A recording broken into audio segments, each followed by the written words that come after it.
تو آج یہ اللہ تعالیٰ کو پکارنا یہ اتنی بڑی ایک آزمائش ہے کہ فوراً مشرکین جو ہے نا آپ کے اوپر کفر کا فتویٰ لگا دیتے ہیں.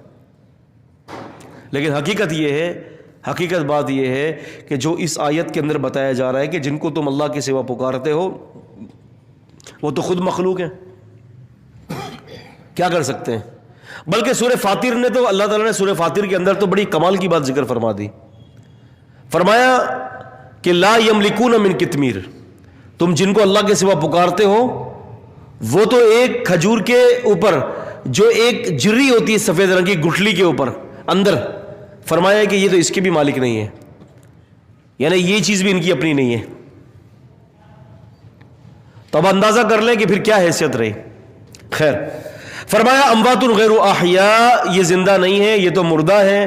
وما, اور نہیں, یہ ما لفظ یہاں پر نہیں کے لیے نفی کے لیے استعمال ہوا ہے, اور یشعرون جو ہے یہ مضارع کے لیے استعمال ہوا ہے. تو مطلب یہ بن رہا ہے کہ نہ یہ قبر والے کبھی شعور رکھتے ہیں نہ کبھی رکھیں گے. اور فرمایا کس بات کا, ایان یبعثون, کہ یہ کب اپنی قبروں سے کھڑے کیے جائیں گے, کب اپنی قبروں سے اٹھائے جائیں گے. ان کو نہیں پتا ہوتا, جو مر گیا سو مر گیا, اب ان کو کیا پتا کہ قیامت کب آنی ہے. فرمایا کہ ہاں ایک بات ہے, اگر تمہیں سارے مسائل اپنے حل کروانے ہیں نا تو فرمایا الہکم الہ واحد, تمہارا ایک ہی الہ ہے اور وہ اللہ تعالیٰ ہے. لڑکیاں نہیں ہیں, لڑکے نہیں ہیں, رزق کا مسئلہ ہے, فقر و فاقہ ہے, محتاجی ہے, بیماریاں ہیں, کچھ بھی قسم کے بھی کوئی بھی مسئلے اور کوئی بھی تمہارے ساتھ معاملات ہیں, تم اپنے الہ کو پکار لو. اور حقیقت کے اندر جب بندہ کوئی اللہ تبارک و تعالیٰ کو پکارتا ہے اور اللہ تعالیٰ سے التجائے اور دعائیں کرتا ہے نا, تو اس امید کے ساتھ کرے کہ میں جو مانگ رہا ہوں مجھے عطا کیا جائے گا.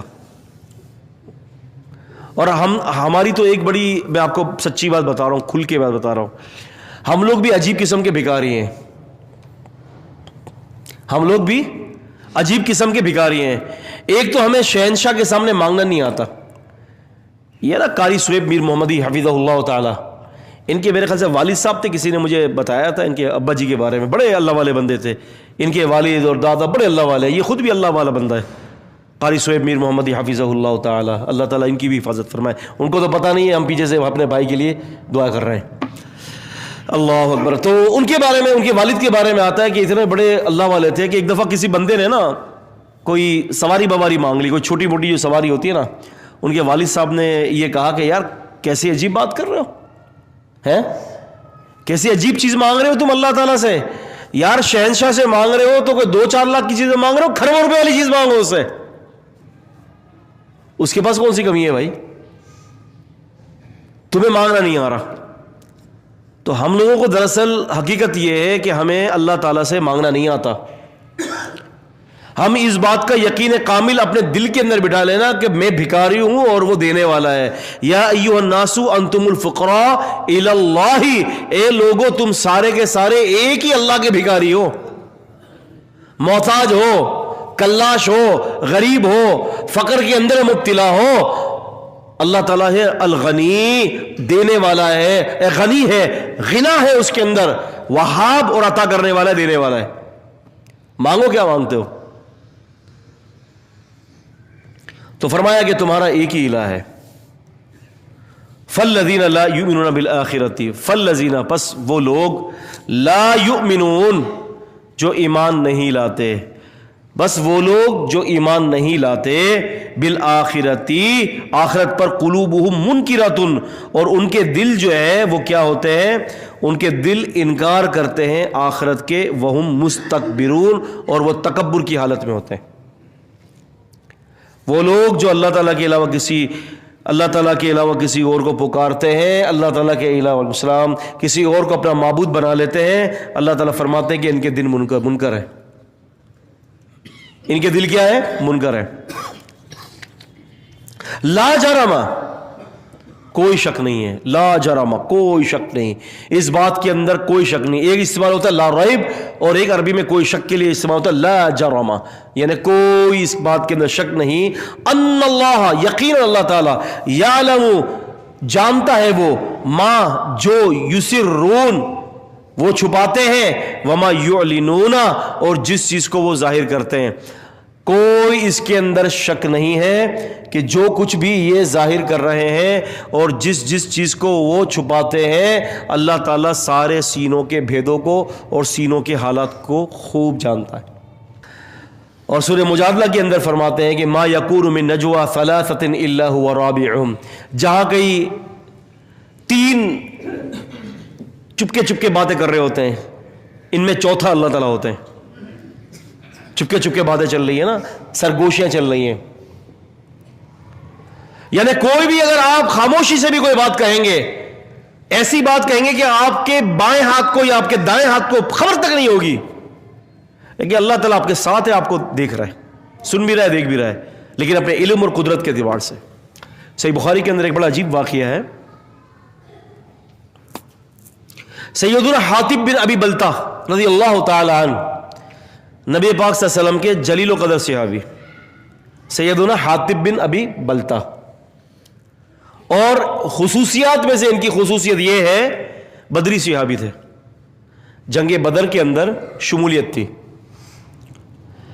ہوا یہ کہ رات کے وقت نبی کریم صلی اللہ علیہ وسلم نے ایک خفیہ میٹنگ کی صحابہ اکرام سے، جس میں کبار صحابہ اکرام کی موجودگی تھی، اور ان میں یہ سیدنا حاطب بن ابی بلتہ بھی موجود تھے۔ بسم اللہ۔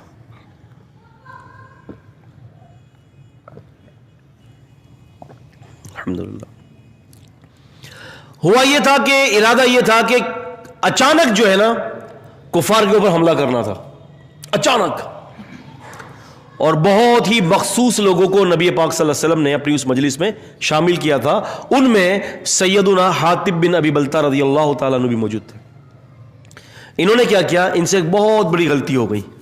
اس حدیث سے پتہ چلتا ہے کہ بڑے بڑے کبیرہ گناہ کا صدور صحابہ سے ممکن ہے۔ بہت سارے لوگوں کو یہ سمجھتے ہیں کہ صحابہ اکرام کبھی بھی گناہ نہیں کر سکتے، یہ فاسد عقیدہ ہے۔ صحابہ اکرام سے بھی گناہ ہوتے ہیں، کبیرہ گناہ بھی ہوتے ہیں اور صغیرہ گناہ بھی ہوتے ہیں، صدور ممکن ہے ان سے۔ گناہوں سے پاک ہستی صرف نبی پاک صلی اللہ علیہ وسلم کی ہے، انبیاء اکرام علیہم السلام کی ہوتی ہے، یہ یاد رکھیں، اگرچہ اس کی بہت بڑی تفصیل ہے۔ اللہ تعالیٰ غریق رحمت فرمائے، شیخ الاسلام نے تیمیہ رحمہ اللہ پر، ابن تیمیہ نے کئی موقعوں پر اس کی تفصیل دی ہے، اپنی مجموعہ فتاویٰ کے اندر بھی اور اپنے منہاج السنہ کے اندر بھی، جو مکمل جو منہاج السنہ ہے، پڑھنے کی کتاب ہے منہاج السنہ، 4 جلدوں پر چھپی ہے منہاج السنہ، بڑی محقق کتاب ہے۔ روافظ کے تو کرچیاں اڑا دی انہوں نے، رافضیوں کی تو منہاج السنہ میں۔ خیر بات کہیں اور نکل جائے گی، یہی مسئلہ ہوتا ہے، ہم ادھر ادھر نکل جاتے ہیں۔ اللہ اکبر۔ تو کیا میں آپ سے کہہ رہا تھا کہ حاطب بن ابی بلتہ رضی اللہ تعالی عنہ، ان سے ایک بہت بڑی غلطی ہوئی۔ انہوں نے کیا کیا کہ کافروں کے خط لکھا، اور خط میں کہا کہ نبی کریم صلی اللہ علیہ وسلم تم پر حملہ کرنے والے، اور تم بچ نہیں سکتے۔ اب ڈرایا تھا حالانکہ اس کے اندر۔ اب یہ کیا ہے؟ ان اللہ یعلم ما یسرون وما یعلنون۔ نہ نبی کریم صلی اللہ علیہ وسلم کو پتہ چلا، نہ جس کو یہ مولا مشکل کشا کہتے ہیں استغفر اللہ العظیم، نہ ان کو پتہ چلا علی رضی اللہ تعالیٰ عنہ کو، نہ ابو بکر اور عمر کو پتہ چلا رضی اللہ تعالیٰ عنہما، نہ ہی کسی دیگر بڑے بڑے صحابہ اکرام کو، کبار صحابہ کو، کسی کو نہیں پتا، حتیٰ کہ نبی پاک کی موجودگی آپ کو بھی نہیں پتا۔ پتہ چل گیا کہ نبی کریم صلی اللہ علیہ وسلم کے سمیت کوئی بھی عالم الغیب نہیں تھا، صاف پتہ چلا۔ اللہ عز و جل وعلا نے، عبدالرحمن نماز بعد میں پڑھ لینا، اللہ عز و جل وعلا نے نبی کریم صلی اللہ علیہ وسلم کو پر وحی نازل فرما دی، اور وحی کے ذریعے بتا دیا کہ خط بھیجا گیا ہے ایک عورت کے ذریعے، اور اس عورت سے خط منگوا لیں، اس عورت سے خط نکلوا لیں۔ وحی کے ذریعے یہ نہیں بتایا کہ خط بھیجنے والا کون ہے، یہ نہیں بتایا۔ اس لیے اللہ تعالیٰ کی ذات ستیر ہے۔ کیا ہے؟ ستیر، ستار نہیں۔ ہم لوگ اللہ تعالیٰ کی صفت سمجھتے ستار، ستار اللہ کی صفت نہیں ہے، ستیر ہے، یاد رہے گا، ستیر یہ ہے اللہ تعالیٰ کی صفت، عبد الستیر، عبد الستار نہیں ہے۔ تو اللہ تعالیٰ عیوب کو ڈھانکنے والا ہے. حالانکہ وہی کے ذریعے سب کچھ بتا دیتا اللہ پاک, لیکن نہیں بتایا. صرف اتنا بتایا کہ خط ہے اور لے لیجئے.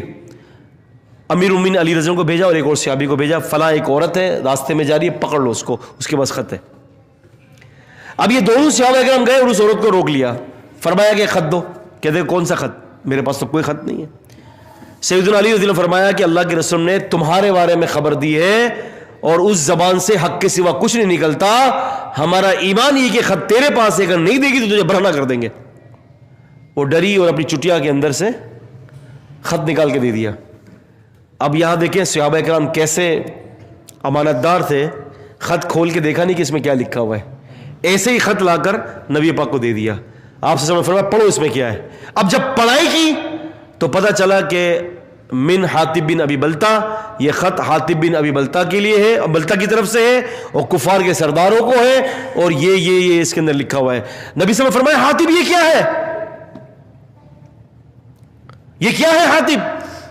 کہنے لگے کہ اللہ کی قسم میرے فیصلے میں جلدی مت کیجیے گا, نہ میں منافق ہوا ہوں نہ میں کافر ہوا ہوں. اللہ کی قسم, اللہ کے نبی سے میرے حق میں فیصلہ مت دیجیے گا, میں نہیں ہوا منافق. میرے بیوی بچے وہاں پر ہیں, میں نے سوچا کہ ان کے ساتھ کوئی بھلائی کر دوں تو یہ میرے بیوی بچوں کو چھوڑ دیں گے, کیونکہ آپ کے حملے کے بعد یہ میرے بیوی بچوں کو ہو سکتا تھا کہ نقصان پہنچا یا قتل بدل کر دیتے. عمر رضی اللہ عنہ کھڑے ہو گئے, تلوار نکال کے, اللہ کی قسم اجازت دے دیں منافق کی گردن کاٹ دیتا ہوں. حقیقت کے اندر یہ شرعی قاعدہ لکھوا رہا ہوں آپ کو کہ ایک وجہ سے یہ بچ گئے, ورنہ ان کی گردن کاٹ دی جاتی. بدری صحابی, اعملوا ما شئتم قد غفرت لکم, عمل جو چاہے کرو. بدری صحابہ کو اللہ نے فرمایا غفرت لکم, میں نے معاف کر دیا تمہارے سارے گناہوں کو. نبی صلی اللہ علیہ وسلم فرماتے کہ عمر چھوڑ دو, یہ بدری صحابی ہے. اللہ نے بدری صحابی کی طرف جھانکا اور فرما دیا کہ تم اب کے بعد جو چاہے عمل کرو, میں نے تمہیں معاف کر دیا ہے, تو اب چھوڑ دو, یہ بدری ہے. اگر بدری نہ ہوتے تو گردن کاٹ دی جاتی. اور اس سے یہ بھی پتہ چلا کہ مسلمانوں کی جاسوسی کرنے والا بندہ جو مسلمانوں کے راز کافروں کو دیتا ہے, اس کی سزا قتل ہے, اور وہ شخص مرتد ہو جاتا ہے. کیا ہو جاتا ہے؟ مرتد, اور وہ واجب القتل ہے. اس کو ذہن میں رکھیں, یہ قاعدہ اور قانون ہے.